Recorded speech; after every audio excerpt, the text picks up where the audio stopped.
हाय everyone, जय हिंद। Hope you all are doing well.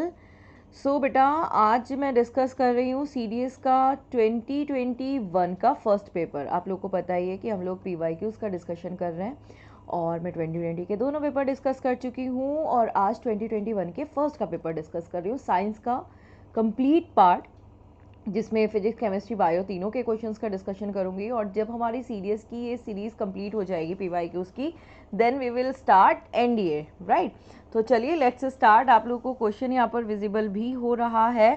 क्या कहता है फर्स्ट क्वेश्चन, देख लेते हैं। फर्स्ट क्वेश्चन कहता है एल्यूमिनियम इज मैन्युफैक्चर्ड फ्रॉम, मतलब बेसिकली जो मैं मेटलर्जी में आप लोगों को बताती हूँ, क्या बताती हूँ कि हम किसी भी मेटल को कहाँ से ऑब्टेन करते हैं, जो हमें फ्रीली मिलता है और से। और अगर मेटल के अलावा हो, लाइक नॉन मेटल हो या फिर मेटलॉइड्स हो, तो उनको हम लेते हैं फ्रॉम द मिनरल्स। तो मैंने आप लोगों को बताया हुआ भी है कि आप ना एल्यूमिनियम, कॉपर और आयरन एंड यूरेनियम और मरकरी, ठीक है, इनके 5 ओर्स लर्न कर लीजिएगा।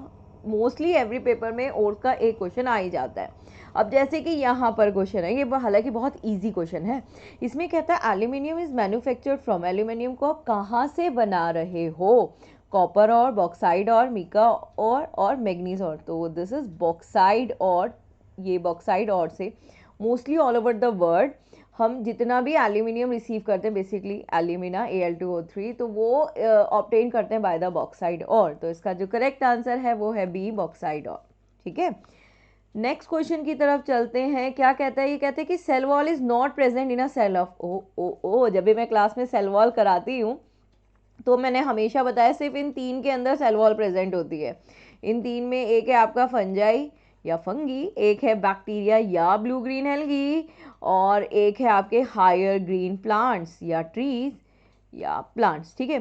तो जो आपकी फंजाई है, फंगी है, इसकी सेल वॉल बनी हुई है काइटिन की, बैक्टीरिया की बनी है पेप्टाइडो ग्लाइकन की, glycan, and this is cellulose, ठीक है। तो इसलिए लिखाया क्योंकि इस बार के एनडीए पेपर में कुछ इससे रिलेटेड क्वेश्चन था। तो फिलहाल यहाँ पे देखें बैक्टीरिया, हाँ भाई बैक्टीरिया तो है, तो बैक्टीरिया को एलिमिनेट कर दो भाई। बैक्टीरिया के अंदर तो सेल वॉल प्रेजेंट होती है, प्लांट्स के अंदर भी प्रेजेंट होती है, फंजाई के अंदर भी प्रेजेंट होती है, हम ह्यूमंस के अंदर होती है नहीं होती है, हमारे अंदर तो डायरेक्ट सेल मेम्ब्रेन होता है, राइट। चलिए आते हैं नेक्स्ट क्वेश्चन की तरफ। नेक्स्ट क्वेश्चन कहता है एक child receives a tall beautiful plant as a birthday gift from his father with a quiz. The father asked her how she would verify whether this tall plant was progeny of both the tall parents or one tall one short parent.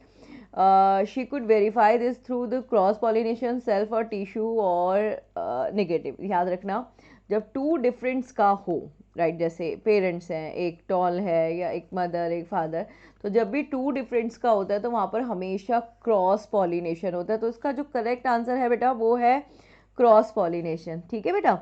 और अब आगे बढ़ते हैं। Growing of to और more crop simultaneously on a same field in a definite pattern, okay. Definite pattern में हम दो crops लगाई जा रही है, मतलब एक क्रॉप दूसरा क्रॉप इस तरह से, तो उसे हम बोलते हैं मिक्स्ड क्रॉपिंग, ठीक है। हालांकि इंटर क्रॉपिंग में भी हम एक दो या उससे ज़्यादा को सेम फील्ड में लगाते हैं, बट उसमें जो पैटर्न होता है वो लाइंस होती हैं, जैसे एक लाइन एक की, एक लाइन एक की, है ना। तो ये जो एक स्पेसिफिक पैटर्न यूज़ किया जाता है ये मिक्स में यूज़ किया जाता है, ठीक है बेटा। A solution contain 20 gram of solute in 180 gram of solvent, ठीक है। मतलब 20 ग्राम जो उसमें घुल रहा था और 180 जो घोल रहा था, तो टोटल कॉन्सेंट्रेशन हो गई 200 ग्राम, ठीक है भाई। अब वो कहता है अगर सॉल्वेंट वाटर है, यानी ये जो है ये वाटर है, तो concentration of the solution in the term of mass percent, that's mean जो घुल रहा है उसकी परसेंटेज बोल रहा है, राइट। तो उसकी परसेंटेज निकालने का बहुत इजी तरीका, जो घुल रहा है उसका मास अपॉन टोटल मास।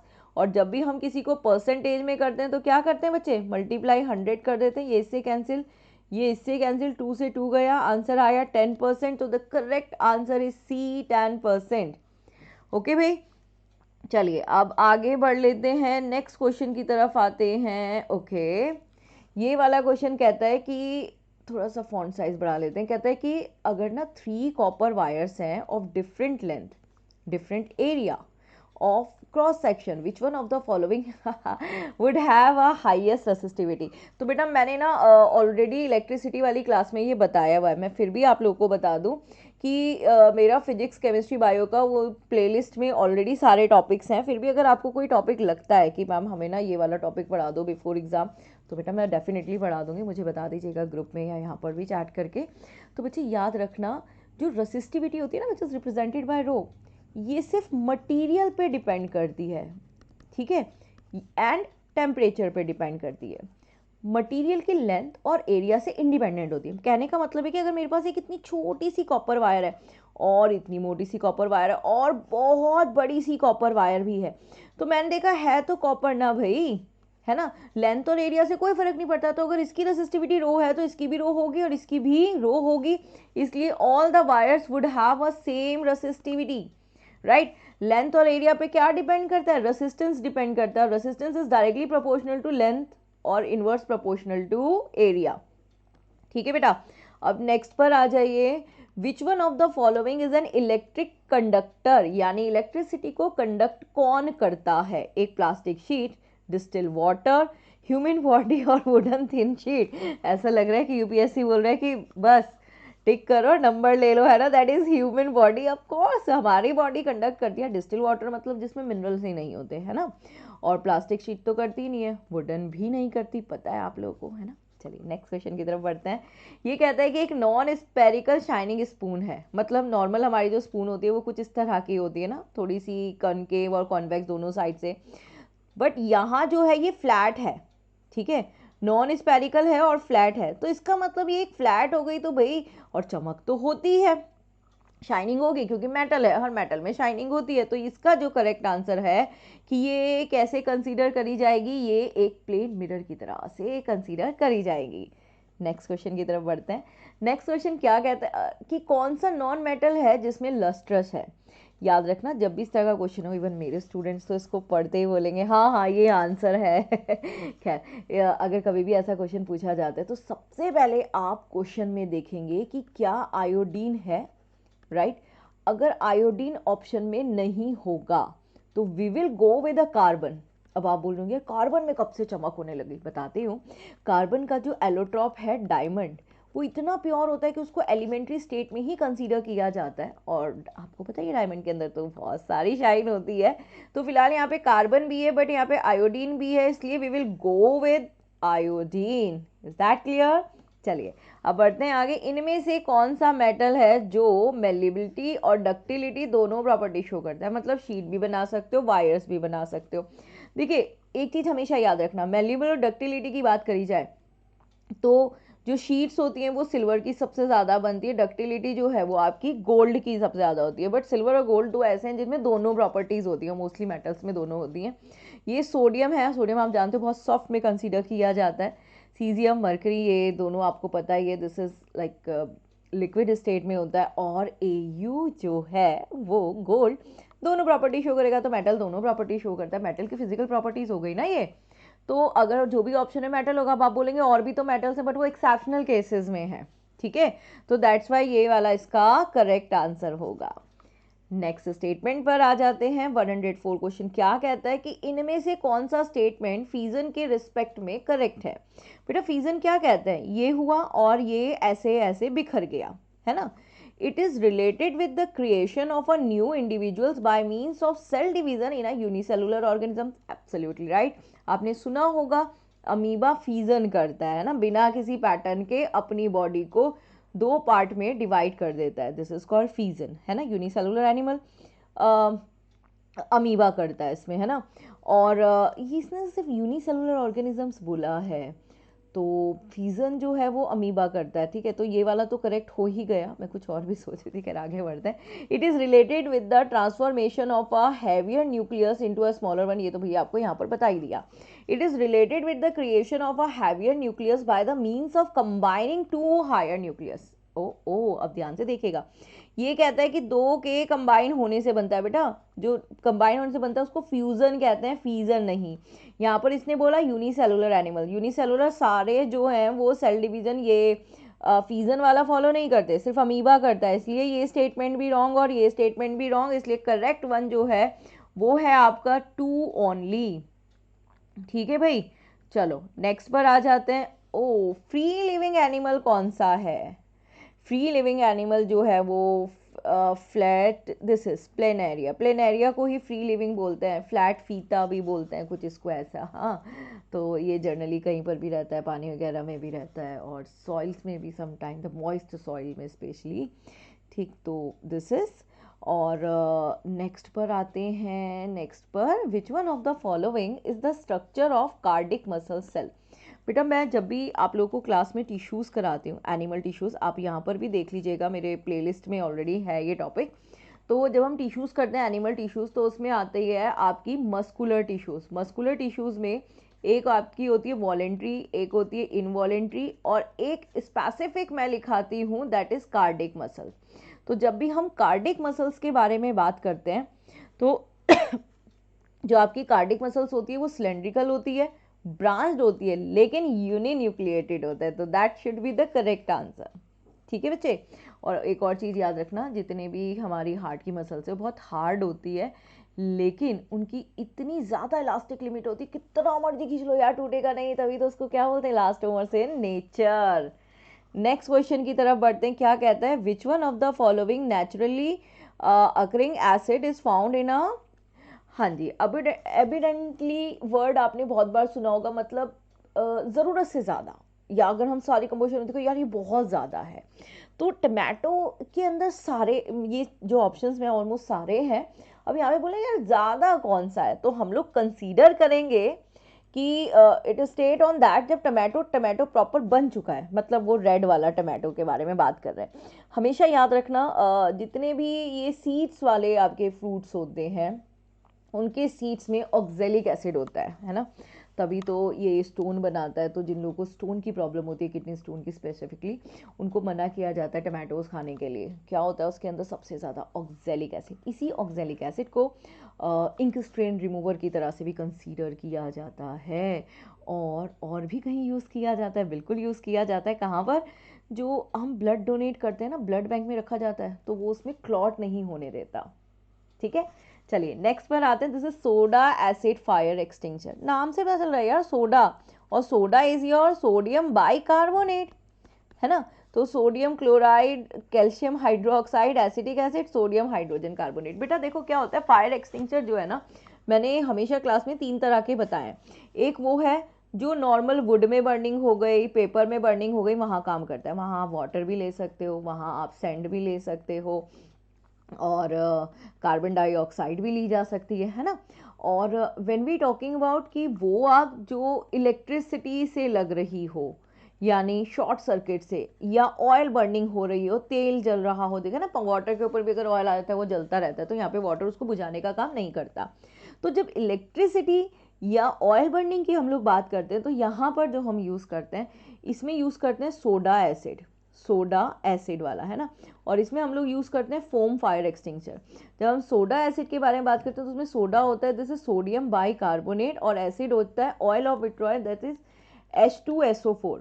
जब हम फोम वाले के बारे में बात करते हैं तो उसमें होता है सोडियम बाइकार्बोनेट और एल्यूमिनियम सल्फेट, 4 का होल साइड। ठीक है, तो यहाँ पर क्या होता है, एल्यूमिनियम सल्फेट, सोडियम बाइकार्बोनेट, इसमें सोडियम बाइकार्बोनेट के साथ ऑयल ऑफ विट्रॉयल यानी सल्फ्यूरिक एसिड। तो बेटा करेक्ट आंसर इसका सोडियम हाइड्रोजन कार्बोनेट हो गया। नेक्स्ट क्वेश्चन पर आ जाइए। ओके, इनमें से कौन सा sodium compound use to softening of hard water? बेटा हार्ड वाटर जो होता है ना आपका, वो 3 चीज़ों की वजह से होता है, क्लोराइड, सल्फेट्स एंड बाइकार्बोनेट। मेरे सारे स्टूडेंट्स को टिप्पर है ना, मैं हमेशा ऐसे ही बताती हूँ कि बेटा याद कर लीजिए, hardness of water due to the presence of chlorine, chloride, sulphates and bicarbonates. किसके किसके भाई, कैल्शियम और मैग्नीशियम के। अब इसमें जो क्लोराइड और सल्फेट्स वाली हार्डनेस है उसे हम परमानेंट हार्डनेस कहते हैं, और बाइकार्बोनेट वाली को टेम्परेरी हार्डनेस कहते हैं। बट यहाँ उसने पूछा ही नहीं, उसने ये नहीं बोला कि टेम्परेरी और परमानेंट क्या, उसने कहा कि भाई हार्डनेस रिमूव करनी है, तो हार्डनेस रिमूव करने के लिए सोडियम बाइकार्बोनेट यूज़ किया जाता है। बेसिकली ये परमानेंट हार्डनेस को रिमूव करता है, बट यहाँ उसने मेंशन नहीं करा, इसने बस बोला बताओ सोडियम का इसमें से कौन सा कंपाउंड आप यूज़ करेंगे। ठीक है, तो अब आगे बढ़ लेते हैं बेटा, नेक्स्ट पर आते हैं। कैल्शियम ऑक्साइड रिएक्ट, यार ये क्वेश्चन ना बहुत बार आता है, देखो ध्यान से, with water to produce the slake lime whose solution is used in a whitewash, the solution the slake lime react with a component A. पहले देख लो, स्लेक लाइम CaOH का होल्ड है, बुझा हुआ चूना ने रिएक्ट करी एक ए कंपोनेंट से, जिसने एक थिन लेयर बना दी बी कंपोनेंट की, and give a shiny finish, right. साथ में क्या बनाया वो उसने दिया नहीं, बता दिया मैं। क्या करते हैं, कार्बन डाइऑक्साइड की डिटेक्शन मेथड है ये, इसमें कार्बन डाइऑक्साइड पास कराई जाती है जिससे कैल्शियम कार्बोनेट बनता है और साथ में बनता है पानी। ये जो कैल्शियम कार्बोनेट है इसको मिल्की वाटर बोलते हैं, और आपको पता ही है यार ये किस किस का फॉर्मूला है, ये आपके चौक का फार्मूला है, ये आपके लाइम स्टोन का फार्मूला है, और ये मार्बल का फार्मूला है। तो जब हम पानी को गर्म करते रहते हैं तो ये ऐसे करके ना कोड कर लेता है। तो दिस इज कैल्शियम कार्बोनेट। तो ए में आया carbon dioxide, carbon dioxide, carbon dioxide, और बी में आया कैल्शियम कार्बोनेट। बेटा अगर नहीं भी पता था तो आपको पता है ना, CuH का होल्ड से तो रिएक्शन ही करा रहे हैं, वो कैसे बी में आ सकता है प्रोडक्ट में।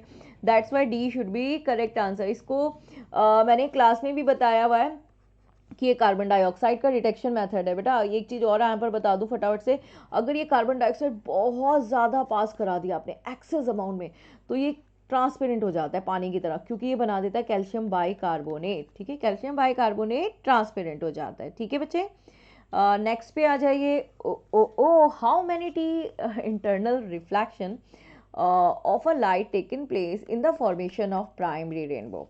देखो रेनबो जो होता है वो 3 तरह का होता है, आप लोग देख लीजिएगा, आपको प्लेलिस्ट में मिल जाएगा।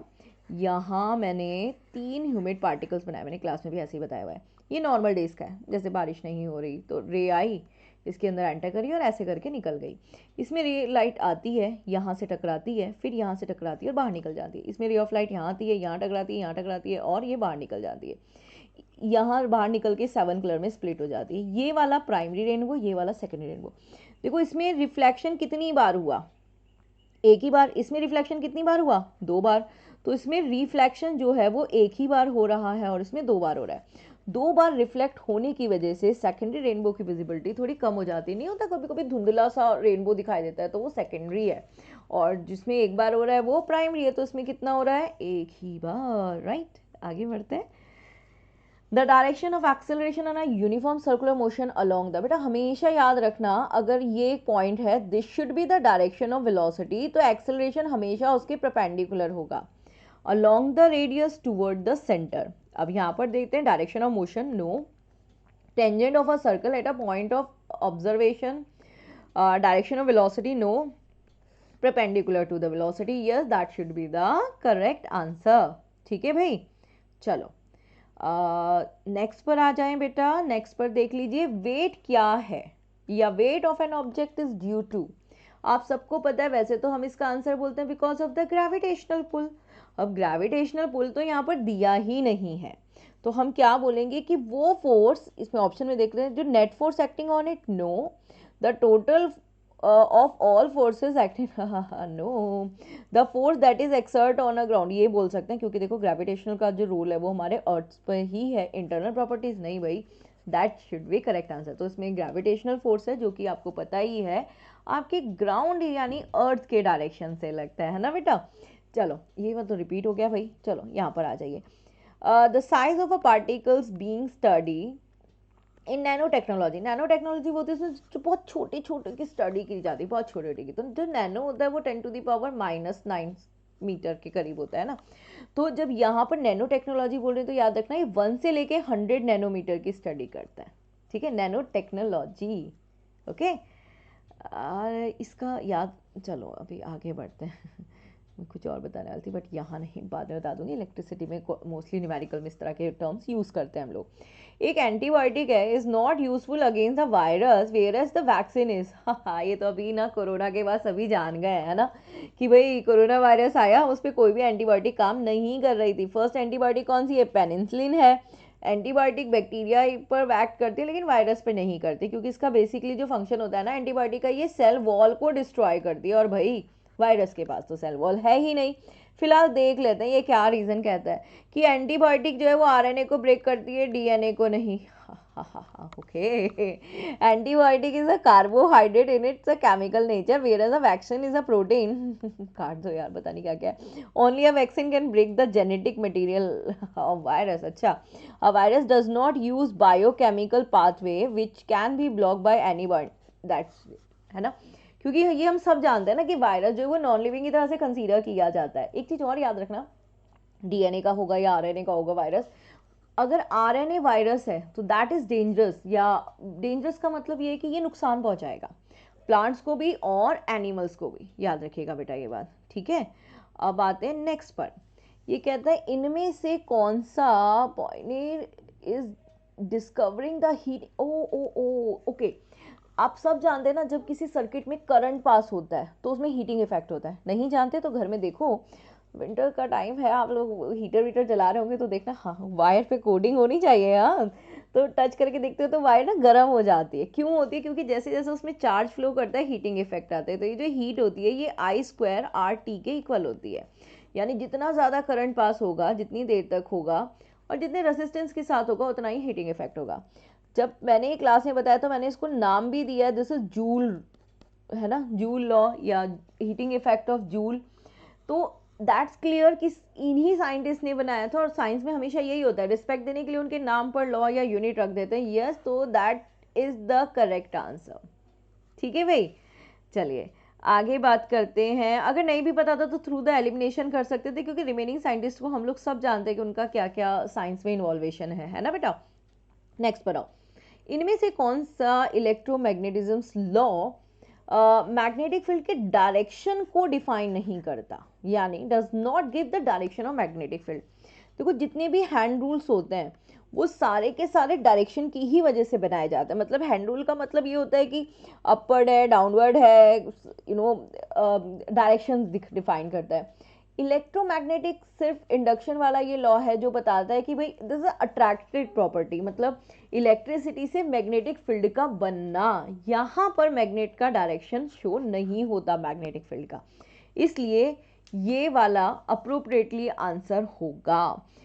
इन लॉ को अगर आप लोग जब भी पढ़ेंगे तो याद रखना, सिर्फ लॉ का ना डायग्राम वायग्राम बनाकर ना इसका इनिशियल सी वैसे कर लीजिएगा, क्योंकि समटाइम डायरेक्शन पे क्वेश्चन आता है कि अगर फोर्स का डायरेक्शन ये है, मैग्नेटिक फील्ड का डायरेक्शन क्या होगा, करंट का डायरेक्शन क्या होगा, ठीक है, डायरेक्ट क्वेश्चन आता है, वेरिएशंस का कोई स्कोप नहीं है।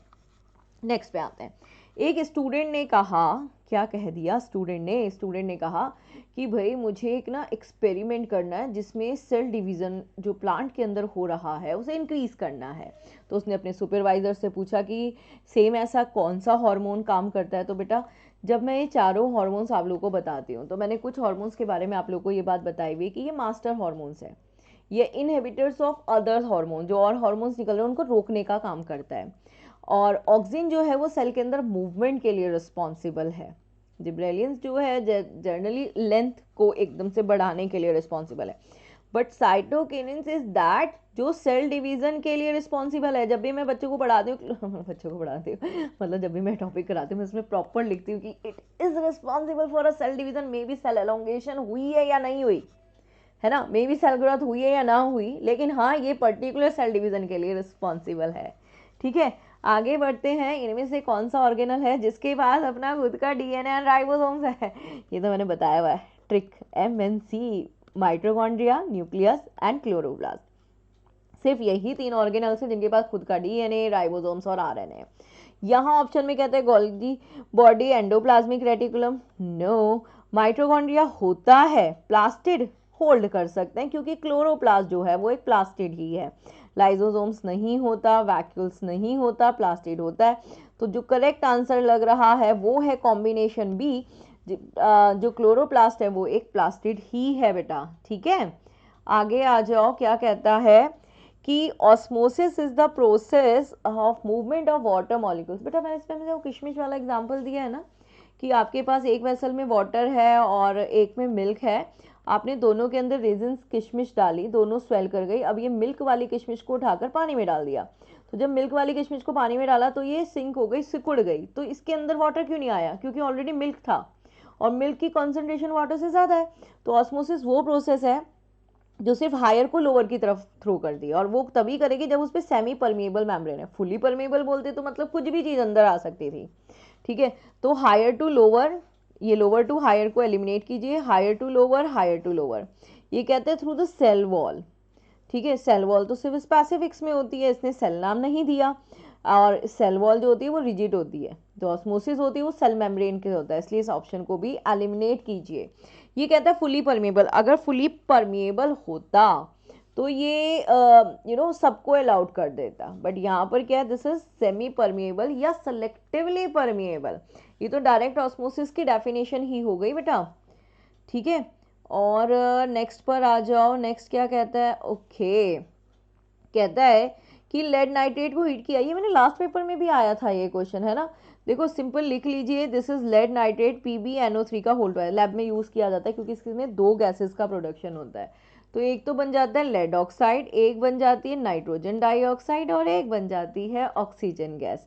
तो NO2 और ऑक्सीजन, ये वाला हो गया करेक्ट आंसर, राइट। ये क्वेश्चन सेम एनडीए में भी आया है, बताओ आपको, सेम क्वेश्चन एनडीए में आया। नेक्स्ट पर आते हैं कि सिल्वर आर्टिकल्स जो हैं वो रिएक्ट करते हैं और ब्लैक हो जाते हैं। बेटा मैंने हमेशा तीन का बताया है, एक आपका सिल्वर का, एक आपका कॉपर का, और एक आयरन का। आयरन टर्न ब्राउन, ये बनाता है Fe2O3.XH2O, that is rusting of iron ferric oxide. Copper carbonate जो ग्रीन से कलर का हो जाता है ना, जब आप फ्रिज में बॉटल वगैरह रख देते हो तो देखा है ना कॉपर की बॉटल, तो वो फिर ग्रीन ग्रीन सी हो जाती है, डार्क ग्रीन सी हो जाती है, ब्लैक जैसा ही लगता है। This is Ag2S silver sulphate. मैंने इसमें आपको बहुत बार एग्जांपल भी बताया है कि हमारा मेटाबॉलिक वेस्ट जो है स्वेट, वो उसमें यूरिया निकलता है जो बाद में सल्फर में कन्वर्ट हो जाता है, इसलिए जब हम सिल्वर ज्वेलरी पहनते हैं तो ब्लैक हो जाती है, राइट। तो करेक्ट आंसर हो गया दिस, ठीक है। आगे बढ़ लें, चलिए आगे बढ़ते हैं। इनमें से कौन सा मेटल है जिसको हम केरोसिन ऑयल में लगते हैं ताकि वो बचा सकें जलने वलने से।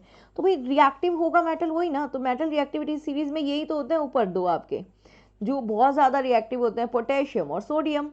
सोडियम हाइड्रोक्साइड बहुत जल्दी बनाता है, इसलिए इसे पानी में तो रख नहीं सकते, इसलिए इसको डिप करके रखा जाता है केरोसिन ऑयल में, ठीक है। और जब सोडियम हाइड्रोक्साइड बनाते हैं तो छन जैसी आवाज़ भी होती है और वाइट कलर का धुआं भी होता है। तो मैजिक ट्रिक्स वगैरह में इसका यूज़ करते हैं, सोडियम की कोटिंग लगा कर उसके ऊपर पानी का स्प्रे मार देते हैं।